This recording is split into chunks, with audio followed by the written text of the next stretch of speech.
Hi పిల్లలు, story చెప్పుకుందామా? ఒకరోజు ఒక చేప పిల్ల చెరువులో సరదాగా ఈదుతుందన్నమాట.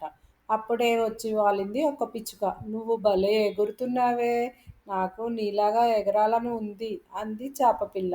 నువ్వు కూడా బాగా ఈదుతున్నావు, కానీ నాకు రెక్కలు లేవు కదా, నీలాగా ఎగరలేను. మాకు తప్ప అన్ని జీవులకు రెక్కలున్నాయి అనుకుంటూ తల్లి దగ్గరికి వెళ్ళింది పిల్ల చేప. అమ్మ, అన్నీ గాల్లో ఎగురుతున్నాయి, మనం తప్ప మనకు రెక్కలు లేవెందుకు అని అడిగింది వాళ్ళ అమ్మని. అప్పుడు తల్లి చేప కోతి, పాము, ఎలుకల్ని చూపించి వాటిని చూసిన చేప పిల్ల, అదేంటమ్మా పాపం, వాటికి కూడా మనలాగా రెక్కలు లేవు కదా అంది. ఇన్నాళ్ళు నువ్వు పక్షులనే చూస్తున్నావు, ఇన్ని జీవులకు కూడా రెక్కలు లేవు. ఒక్కో జీవి ఒక్కోలా ఉంటుంది. పక్షులు ఎగురుతాయి, మనం ఈదుతాము, కొన్ని జంతువులేమో నడుస్తాయి. అర్థమైందా అంది వాళ్ళమ్మ. అప్పటి నుంచి ఆ పిల్ల చేపకి రెక్కలు లేవన్న దిగులు వదిలిపోయి హాయిగా ఉండసాగిందనమాట ఆ చేప పిల్ల. Thank you friends. Subscribe please.